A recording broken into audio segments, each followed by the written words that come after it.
We already know that the sum of the interior angles of a triangle add up to 180 degrees.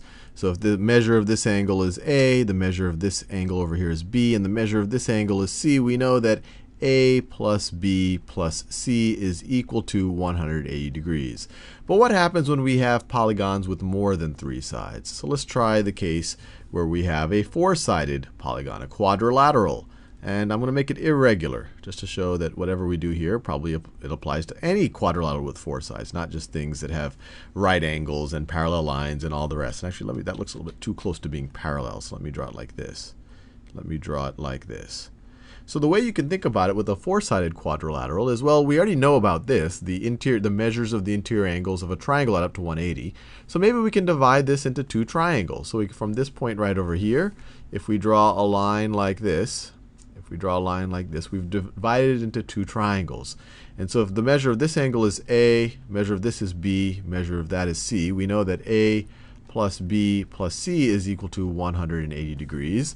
And then if we call this over here X, this over here Y, and that Z, those are the measures of those angles, we know that X plus Y plus Z is equal to 180 degrees. And so if we want the measure of the sum of all of the interior angles, that's going to be, all of the interior angles are going to be B plus Z, that's 2 of the interior angles of this polygon, plus this angle, which is just going to be A plus X, plus A plus X. A plus X is that whole angle, the whole angle for the quadrilateral, plus this whole angle, which is going to be C plus Y. C plus Y. And we already know A plus B plus C is 180 degrees. A plus B plus C is 180 degrees. And we know that Z plus X plus Y is equal to 180 degrees. So plus 180 degrees, which is equal to 360 degrees. So I think you see the general idea here. We just have to figure out how many triangles we can divide something into, and then we just multiply by 180 degrees, since each of those triangles will have 180 degrees. Let's do one more particular example, and then we'll try to do a general version. We're just trying to figure out how many triangles can we fit into that thing. So let me draw an irregular pentagon. So 1, 2, 3, 4, 5. So it looks like a little bit of a sideways house there. Once again, we can draw our triangles inside of this pentagon. So that would be one triangle there. That would be another triangle. So I'm able to draw 3 non-overlapping triangles that perfectly cover this pentagon. This is one triangle, the other triangle, and the other one. And we know each of those will have 180 degrees if we take the sum of their angles. And we also know that the sum of all of those interior angles are equal to the sum of the interior angles of the polygon as a whole. And to see that, clearly this interior angle is one of the angles of the polygon. This is as well. But when you take the sum of this one and this one, then you're going to get that whole interior angle of the polygon. When you take the sum of that one and that one, you get that entire one. And then when you take the sum of that one plus that one plus that one, you get that entire interior angle. So if you take the sum of all of the interior angles of all of these triangles, you're actually just finding the sum of all of the interior angles of the polygon. So in this case, you have 1, 2, 3 triangles. So 3 times 180 degrees is equal to what? 300 plus 240 is equal to 540 degrees. Now let's generalize it. And to generalize it, let's realize that just to get our first 2 triangles, we have to use up 4 sides. We have to use up all the 4 sides in this quadrilateral. We had to use up 4 of the 5 sides right here in this pentagon. 1, 2, and then 3, 4. So 4 sides give you 2 triangles, and it seems like maybe every incremental side you have after that, you can get another triangle out of it. Let's experiment with a hexagon.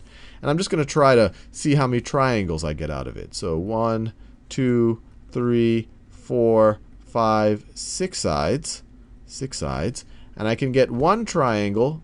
I get one triangle out of these 2 sides. 2 sides of the actual hexagon. I can get another triangle out of these 2 sides of the actual hexagon. And it looks like I can get another triangle out of each of the remaining sides. So 1 out of that one, and then 1 out of that one right over there.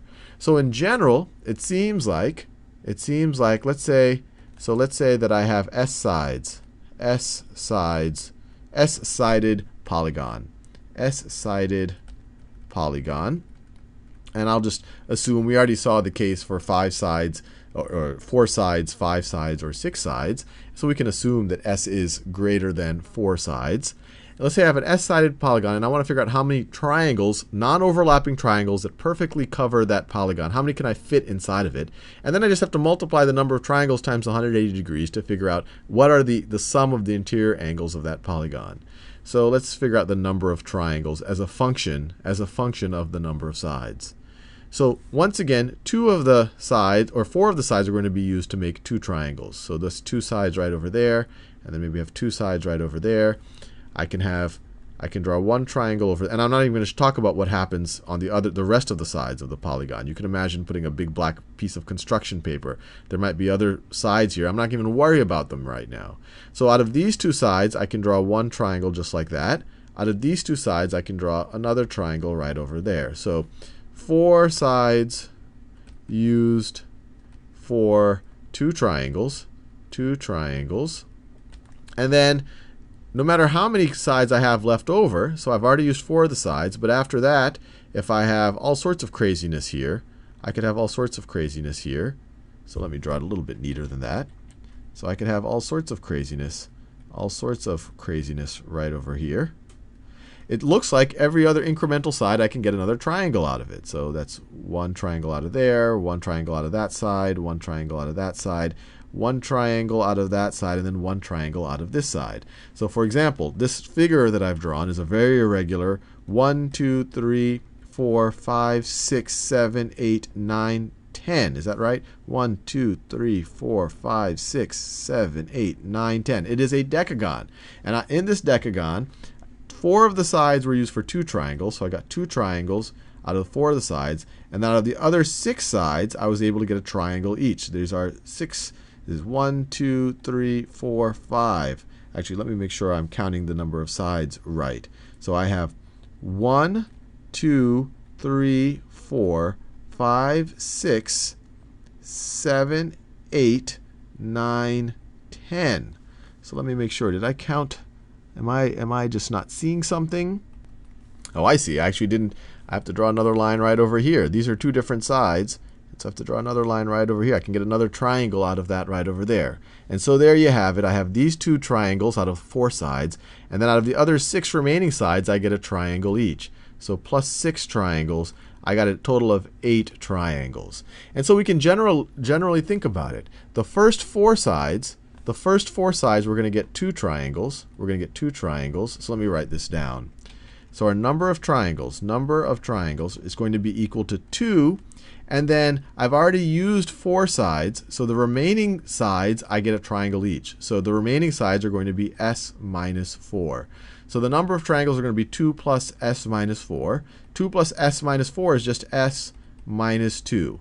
So if I have an S-sided polygon, I can get S minus 2 triangles that perfectly cover that polygon and they don't overlap with each other. Which tells us that an S-sided polygon, if it has S minus 2 triangles, that the interior angles in it are going to be S minus 2 times 180 degrees.